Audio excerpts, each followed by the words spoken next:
स्वामी काज गुरु भक्ति, स्वामी काज गुरु भक्ति, पितृवचन सेवापती, हेची विष्णूची महापूजा, अनुभव नाही दुजा, सत्य बोले मुखे, दुखवी अनेकांच्या दुःखे,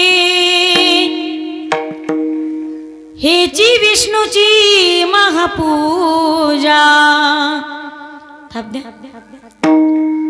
अनुभव नाही दुजा, निश्चयाचे बाळा, तुका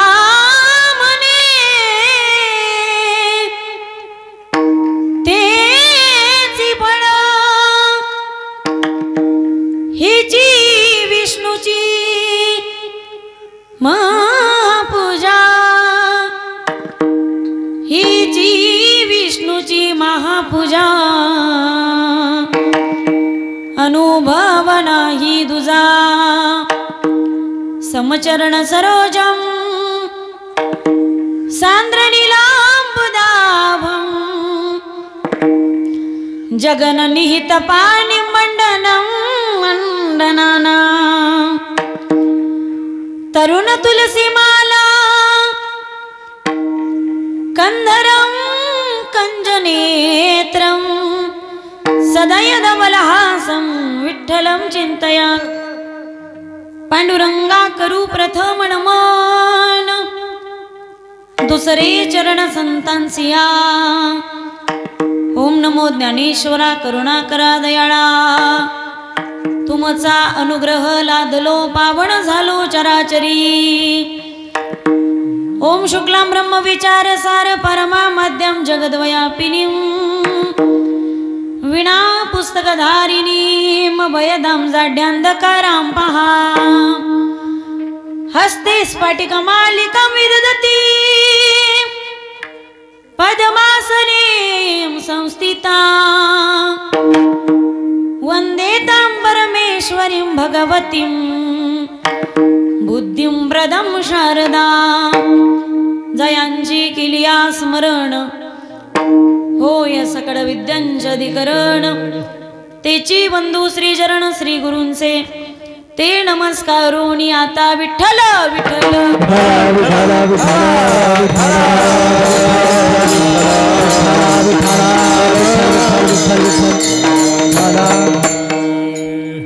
स्वामी काज गुरु भक्ति, पितृवचन सेवापती, हेची विष्णूची महापूजा, अनुभव नाही दुजा.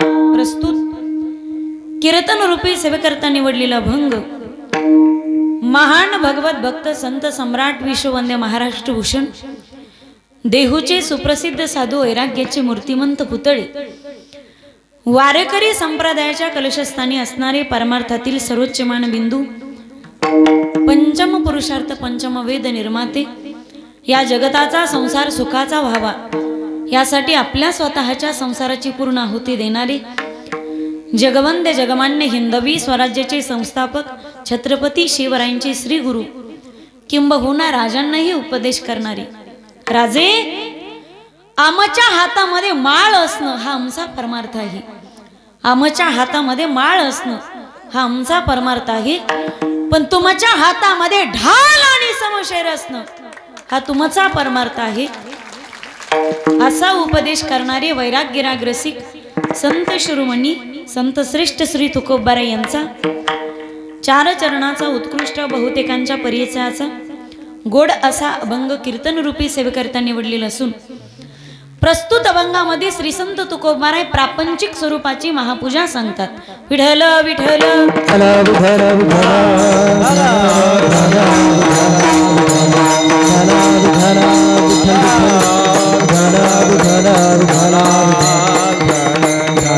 अभंगाच्या भावार्थाकडे वळण्यापूर्वी अल्पहासा परिहार द्यायचा तो असा.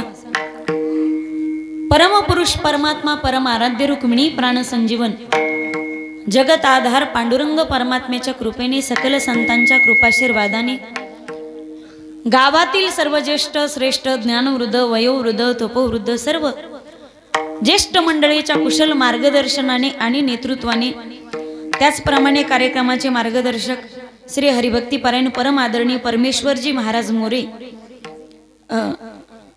दोन्ही पण आहेत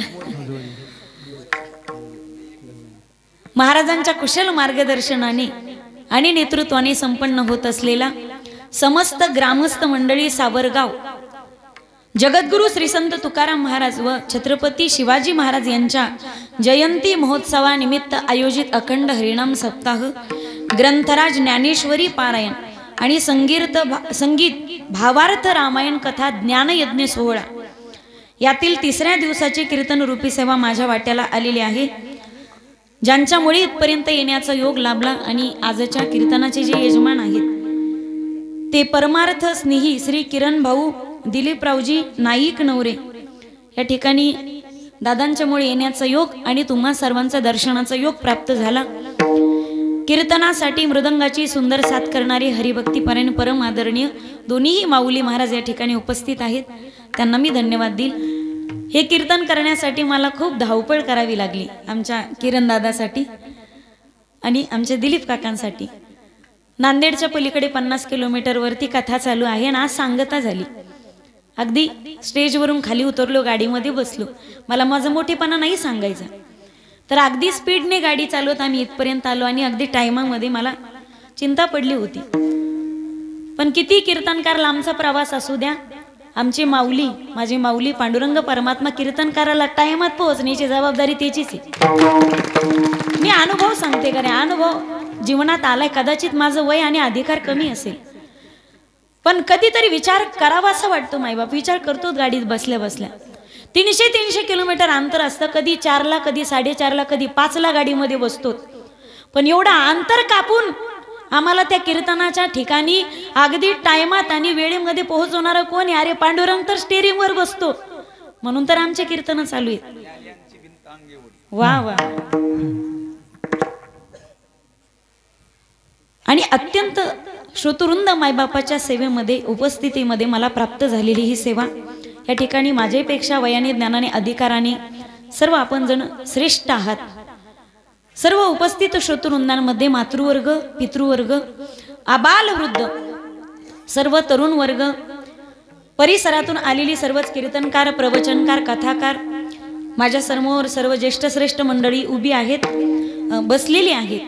मला कुणाचाही नामोल्लेख या ठिकाणी करता येणार नाही, कारण मला सर्वांचा परिचय नाही, पण सर्वांबद्दल मनामध्ये नितांत आदरभाव मात्र आहे।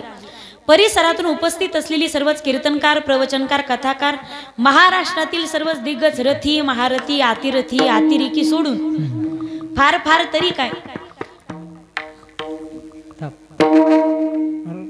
तुमची टाका मस्तक हे पायावरी या वारकरी संताच्या विठ्ठल विठ्ठल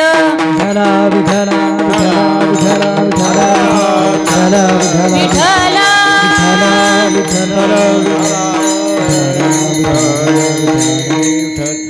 स्वामी काज गुरु भक्ती पितृवचन सेवापती अभंग तुकोबारायांचा आहे, बहुतेकांच्या परिचयाचा आहे, बहुतेकांच्या पाठातला आहे। या अभंगाचा अर्थ अत्यंत गोड आहे। प्रस्तुत अभंगामध्ये श्री संत तुकोबाराय प्रापंचिक स्वरूपाची महापूजा सांगतात। तुकोबाराय सांगतात की तुमच्या वाट्याला आलेलं कोणतंही काम असो ते काम फक्त प्रामाणिकपणे करत चला। आपल्या जीवनामध्ये जर आपल्या वाट्याला आलेलं आपण काम प्रामाणिकपणे केलं तर आपल्या उभ्या आयुष्यामध्ये आपल्याला वेगळी देवाची भक्ती करायची गरज राहत नाही। आपण केलेलं प्रामाणिकपणे काम हीच खरी ईश्वर पूजा आहे। विठ्ठल विठ्ठल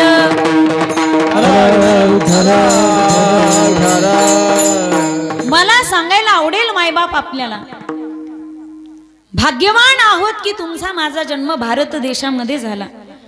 भरतखंडी नरदेह प्राप्ती हे तो परम भाग्याची संपत्ती। माणसाने पुष्कळ पुण्य केलं की त्याचा जन्म भारतामध्ये होतो आणि त्याच्याकडून पाप झालं की त्याचा जन्म अमेरिकेमध्ये होतो। तुम्ही ऐकताय ना? भारतामध्ये जन्म घ्यायचा असेल तर पुण्याचा संचय लागतो. इतर राष्ट्रांमध्ये देशांमध्ये पुण्य असलं काय नसलं काय त्याने काहीही फरक पडत नाही. याचा अर्थ इतर राष्ट्रांचा देशाचा पाप आणि पुण्यावरती अजिबात विश्वास नाही. पण भारताची भूमी ही पुण्यवान असलेली भूमी आहे. आजही माझ्या दादांनो, आपल्याला सैन्य पाहायचं असेल तर चीनला जावं लागेल. तुम्हाला चिवटपणा शिकायचं असेल तर जपानला जावं लागेल. साम्राज्यवाद शिकायचं असेल तर इंग्लंडला जावं लागेल. किती साम्राज्यवादी व्यापारी बनून आले. आणि आजही आपल्याला धूर्तपणा शिकायचा असेल तर अमेरिकेमध्ये जावं लागेल. तुम्हाला फॅशन मध्ये रस असेल तर फ्रान्सला जावं लागेल. सोन्याविषयी आवड असेल तर आफ्रिकेमध्ये जावं लागेल. पाण्याच्या ऐवजी विहिरीला जर तेल पाहायचं असेल तर अरबस्तानला जावं लागेल. पण यापुढे जाऊन सांगू, तुम्हाला जर चांगली माणसं पाहिजे असतील तर तुम्हाला भारतातच यावं लागेल. कारण भारत ही पुण्यवान माणसाची भूमी. कोणीही योग करायला तयार नव्हतं. कोणी योग करायला तयार नव्हतं. परव शांत बसा बरं, मी माईक उचलून फेकून आणीन. हाताची घडी घाला. विठ्ठल विठ्ठल विठाला विठाला विठाला विठाला विठाला विठाला विठाला. कुणी योग करायला तयार नव्हतं कुरे महाराज. पण या भारतातली एक साधू महाराज जगभर फिरले तर मुस्लिम सुद्धा ओम म्हणायला लागले. हा भारतीय माणसाचा चमत्कार आहे. आजही जगाने आश्चर्याने तोंडात बोट घालावीत. हा चमत्कार भारतीय माणसाचा आहे. एका चांगल्या राष्ट्रपतीच्या मुखातलं वाक्य. ते असं म्हणतात की मी भारतातलं ताजमहल आश्चर्य मानतच नाही. भारतातलं ताजमहल मी आश्चर्य मानतच नाही, तर मी संपूर्ण भारतालाच आश्चर्य मानतो. ज्याचा बाप आयुष्यभर मोगलांची गुलामगिरी करत होता, त्याचा 15 वर्षाचा पोरगा स्वराज्यातील सगळी मुलं एकत्रित करून स्वतःचं बोट कापून स्वतःच्या रक्ताचा अभिषेक जिथे रोहिडेश्वराच्या पिंडीवरती करतो, असा मुलगा ज्या भारतात जन्मास येतो ना, तो देश चमत्कारिक असला पाहिजे. ज्या देशातला एक विवेकानंद अख्खी अमेरिका हदरवून सोडतो आणि वयाच्या 39व्या वर्षापर्यंत आपल्या विद्वत्तेच्या समोर अख्खं जग नतमस्तक करायला लावतो, असा विवेकानंद ज्या भारतात जन्मास येतो ना, तो देश चमत्कारिक असला पाहिजे. वपू काळेंचं एक वाक्य, ते म्हणतात की दुःखातही लोकांना कसं हसवायचं हे लॉरेन हार्डीने शिकवलं. दुःखातही लोकांना कसं हसवायचं हे लॉरेन हार्डीने शिकवलं. आणि प्रपंचामध्ये स्वर कसा लावावा हे आदरणीय गान सम्राज्ञी लता दीदीजींनी शिकवलं. भारतातला एक एक माणूस म्हणजे रत्न आहे मायबाप. अरे काश्मीर सोडायला तयार आहे, पण आम्हाला लता दीदींचा आवाज द्या मायबाप. भारतात एकदा जन्मास आलेला माणूस पुन्हा नाही रे जन्मास येत. लाख आते हैं लाख जाते हैं, लेकिन लाखों के आने से और जाने से एक की कमी कभी पूरी नहीं होती. त्या परमात्म्याला एकच प्रार्थना करायची, भगवंता पुन्हा एकदा लता दीदींच्या स्वरूपानं तो गोड आवाज या भारताला पुन्हा लावू दे आणि आदरणीय लता दीदींचा जन्म पुन्हा एकदा या भारतामध्ये होऊ दे. विठ्ठल विठ्ठल विठाला विठाला विठ्ठल विठाला विठाला विठ्ठल विठ्ठल विठ्ठल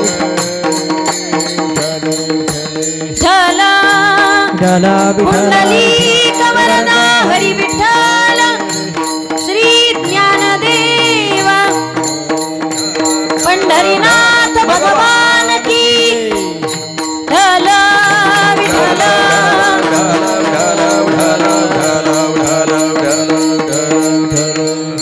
जगात भारत श्रेष्ठ आहे मायबाप, पण या भारतामध्ये महानांनी ज्याचं महानत्व सिद्ध केले. तुम्ही माझ्याकडे पहा.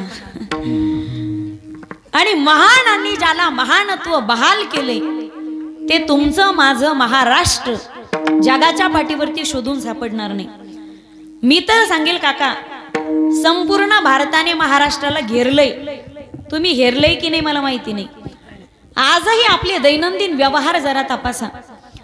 आजही आमच्या स्त्रिया सुरती साड्या घ्यायला ज्या दुकानात जातात तो गुजरातवरून इथे आलाय. दागिने घडवायला ज्याच्याकडे जातात तो मारवाडी राजस्थानचा इथे आलाय. दाराची राखण करणारा सिक्युरिटी गार्ड हिमाचल प्रदेशचा आहे.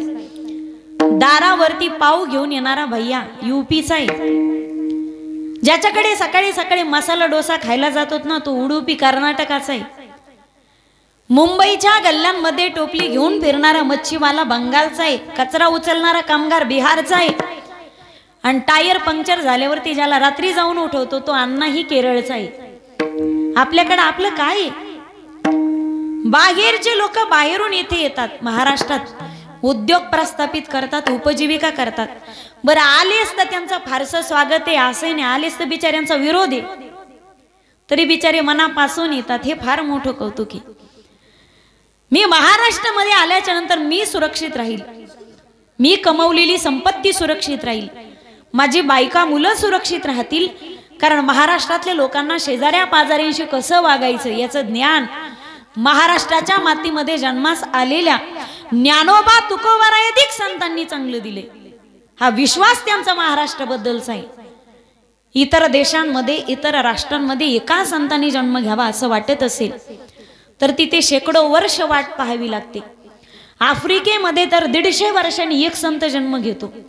पण महाराष्ट्राच्या मातीचं हे भाग्य म्हणावं लागेल मायबाप की महाराष्ट्राच्या मातीमध्ये जन्मास आलेला एक संत वयाच्या 22व्या वर्षीच फक्त ही क्रांती करू शकतो. मेळविली मांदी वैष्णवाची,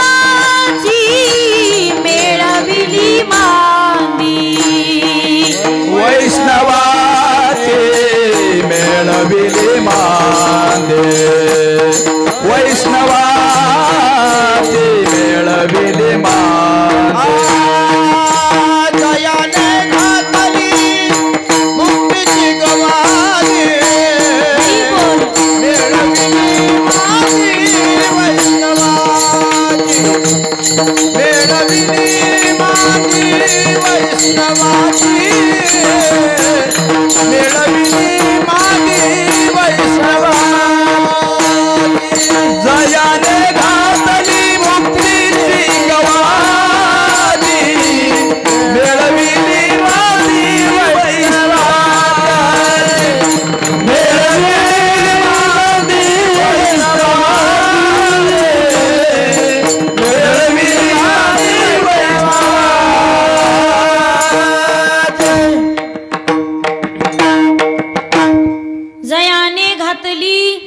मुक्तीची गवांदी, मेळविली मांदी वैष्णवांची.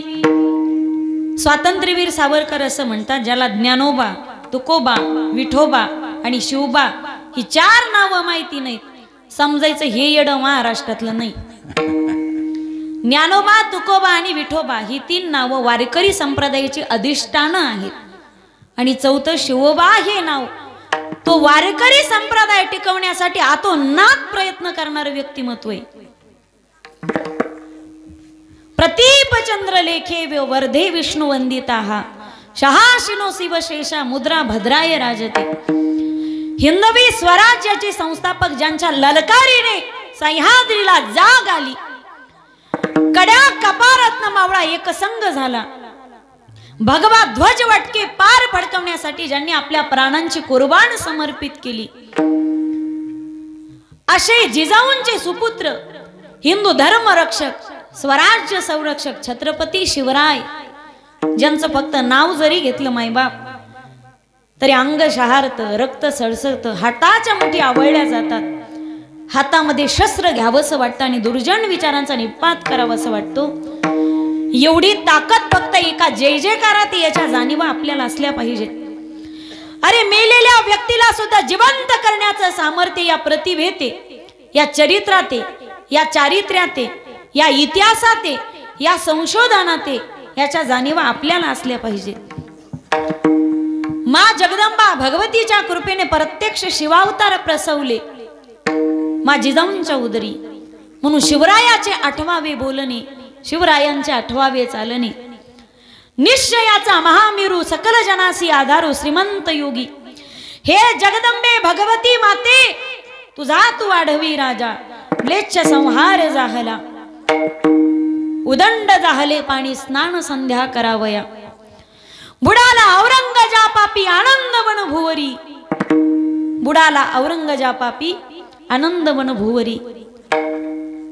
या हिंदुस्थानामध्ये राम जन्म, कृष्ण जन्म, दत्त जन्म तितकाच महत्वाचा शिवजन्म याच्या जाणीवा आपल्याला असल्याच पाहिजे. शाहिराने शाहिरी पोशाख घातला, डोक्यामध्ये पगडी घातली, हातामध्ये डफ घेतला आणि असक्त शरीराचा शाहीर पण शिवचरित्राच्या गुणवर्णनानं सशक्त झाला. अंगातलं रक्त सळसळू लागलं, हाताच्या मुठी ओळाल्या गेल्या आणि मुखातून शब्द प्रसवले जे बाहेर पडले. अरे फडफडला हा आसमानी जो भगवा फरारा, फडफडला हा आसमानी जो भगवा फरारा, शिवशाहीच्या मुजऱ्यासाठी झुकल्या या माना, शिवशाहीच्या मुजऱ्यासाठी झुकल्या या माना. या महाराष्ट्रामध्ये एका विशिष्ट जाती धर्माच्या लोकांचं आक्रमण होऊ लागलं. मी कोणत्याही जातीचा उल्लेख करणार नाही. विशिष्ट जाती धर्माचं आक्रमण महाराष्ट्रावरती होऊ लागलं. धर्मध्वज कलम केले जाऊ लागले. आया बहिणीच्या इज्जती वेशीला टांगल्या गेल्या. मंदिरांचा विध्वंस करण्यात आला. मंदिरं तोडली फोडली जाऊ लागली. त्या ठिकाणी पीर स्थापित करण्यात आली. नाथ हे नाव ब्रॅकेट मध्ये आलं. त्यावेळी आऊसाहेब जिजाऊंनी नुसता अंगुलीने देश केला. राजा समोर जो किल्ला दिसतोय ना, त्या किल्ल्यावर आपला भगवा फडकला गेलाच पाहिजे. भगव्याची व्याख्या संकुचित करू नका मायबाप. ब म्हणजे भय रहित, ग म्हणजे गर्व रहित आणि वा म्हणजे वासना रहित. या त्रिवेणीचा संगम म्हणजे भगवा. विशिष्ट जाती धर्माचे लोक आक्रमण करू लागले आणि लोह गावामध्ये तुकोबारायांचं कीर्तन चालू होतं. मला वारकरी संप्रदायाची उंची सांगायची आपल्या समोर की वारकरी संप्रदाय हा देवाची भेट घडून देणारा संप्रदाय आहे. वारकरी संप्रदाय हा जीवाला देवत्व प्रदान करून देणारा संप्रदाय. दुष्ट प्रवृत्तीचे लोक छत्रपतींचा पकडण्यासाठी पाठलाग करू लागले. लोह गावामध्ये तुकोबारायचं कीर्तन चालू होतं. कीर्तन रंगात आलं. ते दुष्ट प्रवृत्तीचे लोक पाठलाग करू लागले. छत्रपतींनी कीर्तनात प्रवेश केला. तुकोबारायच्या चरणावरती अभिवादन केलं विनम्र भावाने. आपल्या म्यान आणि तलवार बाजूला ठेवली. मस्तकावरचा जिरटोप बाजूला केला आणि विनम्र भावाने अभिवादन केलं. या पाठीमागचं लॉजिक असं आहे, कीर्तनकार ज्यावेळी कीर्तनाच्या नारदाच्या गादीवरती उभा असतो त्यावेळी त्याच्यामध्ये परमेश्वराचं वास्तव्य असतं. म्हणून त्याच्या चरणाचा स्पर्श आपल्या सहस्राधाराला व्हावा. आपल्या दोन्ही हाताचा स्पर्श कीर्तनकाराच्या चरणाला व्हावा. आणि म्हणून यासाठी कॅप, टोपी, पगडी, जिरेटोप, मुकुट बाजूला काढावा आणि विनम्र भावाने नमन करावं, अभिवादन करावं. छत्रपतीने अभिवादन केलं. गळ्यात टाळ घेतला आणि टाळकऱ्याच्या वेशामध्ये टाळकऱ्यांमध्ये सामील झाले. दुष्ट प्रवृत्तीचे लोक पाठलाग करत कीर्तनापर्यंत आले आणि एकाच आक्रोश त्या ठिकाणी होऊ लागला. अरे कहा गया वो पहाड़ का चूहा, जाओ पकड़कर ढूंढ के लाओ. अरे अभी तो कीर्तन में घुस गया था, कहा गया पता नहीं, जाओ शिवाजी को ढूंढ के लाओ. एवढेच आवाज त्या ठिकाणी घुमत होते. पण महाराष्ट्रावरती पडलेलं संकट विटेवरच्या पांडुरंगावर पडलं. पांडुरंगाने विटेवरून उडी मारली. तुकोबारायांच्या कीर्तनामध्ये टाळकऱ्याचं वेश धारण केला, शिवरायांचं स्वरूप धारण केलं आणि टाळकऱ्याच्या वेशात टाळकऱ्यात सामील झाली. पकडायला आलेल्या शहांची अशी फजिती झाली. म्यानातून तलवारी काढल्या, छत्रपतींचा शोध घेऊ लागले. पण सगळेच शिवराय दिसू लागले. पंचायत निर्माण झाली, पकडावं कुणाला. त्या शहांची अशी फजिती झाली. पुन्हा तलवारी म्यान केल्या आणि आल्या पावली परत निघून गेले. माझा मुद्दा असा आहे, मला हे सांगायचंय, तुकोबाराच्या कीर्तनामध्ये नुसता छत्रपतींनी प्रवेश केला आणि तुकोबारांच्या चरणाचा स्पर्श झाला. कीर्तन रंगात आलं होतं. कीर्तनाचं अंग होय अंग हरिरूप हे प्रमाण गाण्यामध्ये छत्रपती दंग झालेले होते. पण कीर्तनाचा परिणाम असा आहे मायबाप, संताची संगत अशी. त्या दुष्ट प्रवृत्तीच्या लोकांना छत्रपती सापडलेत तर नाहीच, पण शिवराय मात्र देव झाले होते. आज तुकोबारा श्लेष अलंकारामध्ये बोलतात, काय किमया आहे देवा. अरे देव आलाय कीर्तनात, देव आलाय कीर्तनात.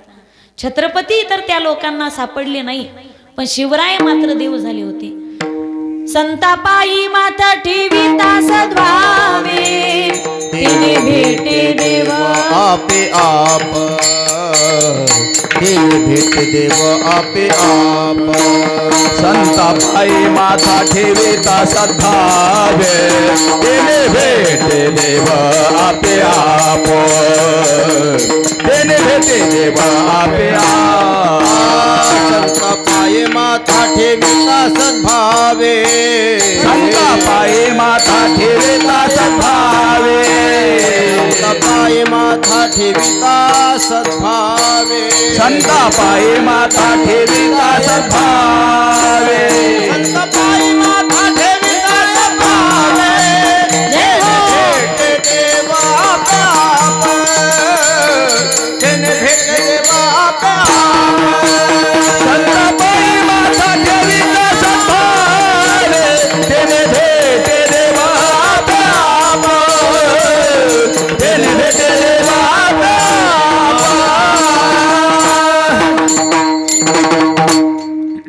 संतापायी माता ठेविता सद्भावे, तिने भेटे देव आपे आप. आणि अशा वारकरी संप्रदाय ज्या महाराष्ट्रात आहे त्या महाराष्ट्रात आपला जन्म झाला, हे आपलं भाग्य आहे मायबाप. साधू संताच्या नंतर झाला हे आपलं परम भाग्य आहे. विठ्ठल विठ्ठल.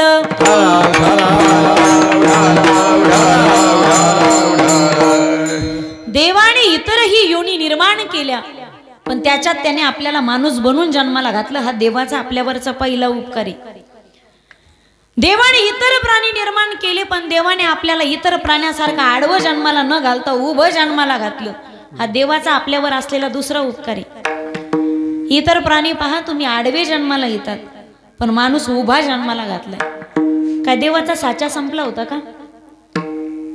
देवाला वाटलं उभे जन्माला घातले तरी इतके आडवे चलत येत. हे आडवे जन्माला घातले ते पार्किंग सुद्धा होऊ द्यायचे नाही. गेटवर बोर्ड लावतील, your attention please ladies and gentlemen, no parking zone 500 metre. अरे उभे जन्माला घातले तरी इतके आडवे चलत येत.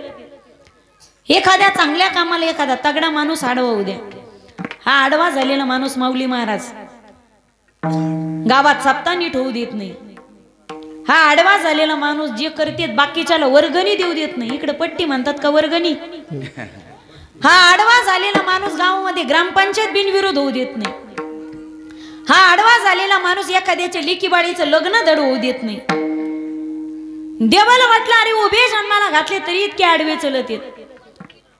देवाने इतर योनी निर्माण केल्या मायबाप. देवाने इतर प्राण्यांना मेंदू दिला तसा आपल्यालाही मेंदू दिला याच्यात नवल नाही. इतर प्राण्यांना एकच मेंदू दिला, माणसाला 2-2 मेंदू दिले. का गणपतीची ऑफर होती का एकावर एक फ्री? देवाला वाटलं एका मेंदूने हा प्रपंचाचा विचार करेल, निदान दुसऱ्या मेंदूने तरी हा परमार्थाचा विचार करेल. मेडिकल अप्रोच मध्ये आपल्या प्रत्येकाच्या मेंदूमध्ये ब्रेन मध्ये सेल्स सांगितलेत. छोट्या मेंदूमध्ये 100 सेल्स आहेत, 100, आणि मोठ्या मेंदूमध्ये 30 कोटी सेल्स आहेत. हा सेल्स जर एका वर्षातून एकदा फुटला तर माणूस 100 वर्ष जगतो. तो 1.5 वर्षातून एकदा फुटला तर माणूस 150 वर्ष जगतो. पण वाईट व्यसनाच्या आहारी जाऊन जर 6 महिन्यातून हे सेल एकदाच फुटत असतील तर माणसाच्या दारात गर्दी जमा होते. सुतळी, बांबू, गुलाल, बुक्का. या सेलचं नेमकं काय काम आहे? 100 सेल छोट्या मेंदूमध्ये, 30 कोटी सेल्स मोठ्या मेंदूत आहेत. डोळे झाकल्यावर सुद्धा आपल्याला थंड पदार्थ, गरम पदार्थ याचं स्पर्श ज्ञान, टच नॉलेज या सेल्स मुळे कळतं. या एका सेल्सची कॅप्चर कॅपॅसिटी मेडिकल अप्रोच मध्ये 7 गागाबाईट 7 GB एवढी सांगितली. तुम्ही मेमरी घेऊन फिरतात ना मोबाईल मध्ये, 7 GB ज्ञान एका सेल मध्ये मावू शकतं. एवढं ज्ञान आमच्या एका सेल मध्ये घुसू शकतं. हा माझा सिद्धांत नाही. जगामध्ये त्या व्यक्तीचा 7वा नंबर होता आणि भारतामध्ये विद्वत्तेमध्ये त्या व्यक्तीचा पहिला नंबर होता. या व्यक्तीने वयाच्या 49व्या वर्षी जगातल्या 50,000 पुस्तकाचा अभ्यास केला होता आणि त्यांच्याकडे वयाच्या 50व्या वर्षी 45 आंतरराष्ट्रीय लेवलच्या डिग्र्या होत्या. कधीतरी नेटला वाक्य सर्च करा तरुणांनो, most educated person of India. त्यांचं नाव येतं डॉक्टर श्रीकांत जिचकर यांचा सिद्धांत आहे हा की माणसाचे एका सेलमध्ये 7 GB ज्ञान घुसू शकतं. आता 7 GB गुणीला 30 कोटी येणारं उत्तर काल्यापर्यंत विचार करा तुम्ही. तेवढं नॉलेज आमच्या डोक्यामध्ये शिरू शकतं. आम्ही घुसू देत नाही, तो भाग सोडून द्या. एक जण म्हणे मग मोबाईल घेऊन फिरायचा. अरे बाबा ती मेमरी हँग झाली ना, ती मेमरी कमी पडती म्हणून ह्या मेमरीची गरज आहे. म्हणून माझा प्रश्न आहे तुम्हाला महिला मंडळ, माणूस पायाने चालतो का डोक्याने चालतो? मागच्या महिला झोपल्या का काय? झोपल्या नाही ना? माझा आवाज येतोय का हो तुम्हाला? व्यवस्थित येतोय ना? मला सांगा, बिनधास्त बोला गड्या. तुमच्या मी लेकी सारखी, मला अजिबात घाबरू नका. मी काय फॉरेन वरून नाही आली, एकदम इथलीच आहे मी, माझ्याशी बोलत चला. मला सांगा, माणूस डोक्याने चालतो का पायाने चालतो? पोरं ग बसा ना. महिला महिला बोला पाठीमागच्या अंधारातल्या. माणूस डोक्याने चालतो की पायाने? महिला मंडळ वा, अगदी करेक्ट आहे. माणूस पायानेच चालतो ना. आता कीर्तनाला तुम्ही आला, डोक्याने आलात का पायाने आलात? त्याचेच पाय कीर्तनात चालतात ज्याचं डोकं घरी काम करतं, आणि ज्याचे पाय कीर्तनात चालते त्याचे इतरत्र डोकं चालतं. माझं एक तोला मोलाचं वाक्य ऐका ना, आवडलं तर टाळी वाजवा. जी माणसं पायाने चालतात ती फक्त अंतर कापतात. जी माणसं पायाने चालतात ती फक्त अंतरच कापतात. पण जी माणसं डोक्याने चालतात ना ती जगावर राज्य करतात. म्हणून पायापेक्षा कधी कधी पायाच्या बरोबरीनं डोकंही आमचं चाललं पाहिजे. देवाने मेंदू दिला, मायबाप 2-2 मेंदू दिले. देवाने आपल्याला दात दिले, दात दिले, याच्यात नवल नाही. इतर प्राण्यांना एकदाच दात दिले, आपल्या 32 पडल्यावर पुन्हा नवे 32 दिले. आता तुम्ही मंगळवार रविवार खाऊन पाडले तर तुमच्यातला दोष तिसरा. संडे हो या मंडे खाऊन खाऊन पाडले तर तुमच्यातला दोष तिसरा, तो तुमचा दोष झाला. मग तसं दात पडणं वाईट नाही गड्या, दात पडणं अजिबात वाईट नाही. आणि मला असं वाटतं कोणीतरी पाडण्यापेक्षा, गुरे महाराज, कोणीतरी पाडण्यापेक्षा तुम्ही काय विचार केला हे मला माहिती नाही, पण सोच बदलो देश बदलेगा. कोणीतरी पाडण्यापेक्षा निसर्गात पडलेली काही वाईट आहेत का? दात पडणं निसर्ग आहे बरं का. मंदिरातले तरुण थोडी शांतता द्या माझ्या दादांना. तुम्ही बसलेत ना याचं खूप मला मन भरून आलं. माझं तरुण मंडळीसाठी एकदा जोरदार टाळी वाजवा. फक्त माझ्या दादांना मला शांतता प्रदान करा. विठ्ठल विठ्ठल.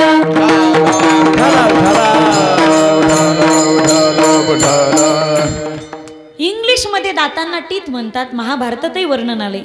आपले समोरचे वरचे 2 आणि खालचे 2 जे दात असतात त्याला पटाशीचे दात म्हणतात. त्याच्यानंतर वरचे 4 आणि खालचे 4 जे दात येतात त्याला उपपटाशीचे दात म्हणतात. त्याच्यानंतर जे येतात त्याला दात म्हणतात. त्याच्यानंतर जे येते तिला दहाड म्हणतात. आणि साऱ्यांना माहिती लग्न झाल्यावर जी येते तिला अक्कलदार.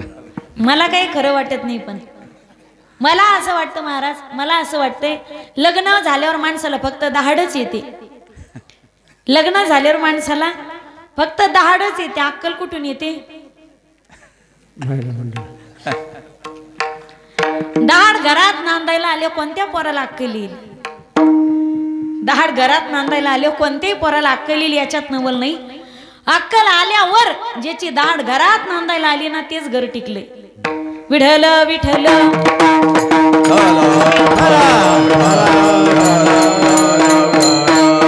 आज आईनं तारुण्याच्या उंबारट्यावरती माणसाचा एक दात पडला तर सोन्याचा एक दात बसवायला 25,000 लागतात.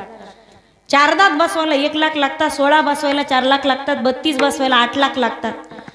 8 लाखाचे केवळ 32 दात या मंदिरात बसलेल्या परमात्म्याने आपल्याला विनामूल्य दिले. त्याच्या मोबदल्यात आम्ही त्याचं काय चिंतन केलंय? अलीकडच्या श्रीमंत लोकांवरती मनापासून प्रेम करतो त्या रोगाचं नाव आहे बायपास. करावं त्यांनी बायपास. प्रेम करतो श्रीमंतावरती आणि डायबिटीज प्रेम करतो कीर्तनकारावरती. म्हणजे आम्हाला अजून झालं नाही, त्याला तेवढं मोठंही व्हावं लागतं. बायपास बायपास म्हणजे नेमकं तरी काय? एखादी ब्लॉक झालेली नस बाजूला करणे आणि तिच्या जागी दुसऱ्या नसचं प्रत्यारोपण करणे. आज एक जर बायपास सर्जरी करायची असेल तर 5 लाखाचा खर्च आहे. आमच्या शरीरामध्ये अशा 72,000 नस आहेत आणि त्या पांडुरंगाने विना ब्लॉकेजच्या आम्हाला दिल्या. 72,000 गुणीला 5 लाख येणारं उत्तर. त्याच्या मोबदल्यात आम्ही त्या पांडुरंगाचं काय चिंतन केले. देवाने तुम्हाला मला डोळे दिले, मायबाप दिले, याच्यात नवल नाही. त्या डोळ्याच्या पाठीमागे 3 नस आहेत, इना, मीना आणि शिशिना. ज्याची जी चॉकअप झाली त्याला तसा नंबर. एक अति जवळचं दाखवते, एक लांबचं दाखवते, एक बरोबर सेंटरचं दाखवते. एक नस जर ब्लॉक झाली, चॉकअप झाली, तिची सर्जरी करायची असेल तर 1 लाखाचा खर्च आहे. एका डोळ्याचे 3, दुसऱ्या डोळ्याचे 3, 3 दुने 6 लाखाच्या फक्त डोळ्यांच्या नसा त्या पांडुरंगाने आपल्याला विनामूल्य दिल्या. त्याच्या मोबदल्यात आम्ही त्या पांडुरंगाचं काय चिंतन केले. आज घरी जाताना कीर्तनातून फक्त एवढा विचार घेऊन जा, मायबा आम्ही त्याचं काय चिंतन केले. बरं आपण करणार नाही असं होणार नाही, करावं लागणार आहे, करावं लागणारच आहे. प्यास लगती है तो आदमी को पनघट की याद आती है. प्यास लगती है तो आदमी को पनघट की याद आती है. अरे लाज लगती है तभी तो औरत को घूंघट की याद आती है. प्यास लगती है तो पनघट की याद आती है, लाज लगती है तो घूंघट की याद आती है. बड़ी रंगीन होती है जिंदगी न इंसान को ठुकरा देती है. अरे बुढ़ापा करीब आता है तभी तो मरगट की याद आती है. यही तो जिंदगी का सच है. जीवनामध्ये कर कर आणि आराम कधी मिळू शकत नाही मायबाप. अरे जब तक है जिंदगी फुर्सत न मिलेगी काम से, कुछ तो समय ऐसा निकालो की प्रेम करू मेरे शाम से. आज आपल्याला वाटते आपण सगळं करतो, जसं कुत्र गाडी खाली चालतं ना, ती अवस्था आणि व्यवस्था आमची, पण करता आणि करून घेणारा फक्त तोच परमात्मा आहे. मेरा आपकी कृपा से, याला विको द्या, याला रिटर्न द्या, गेन द्या.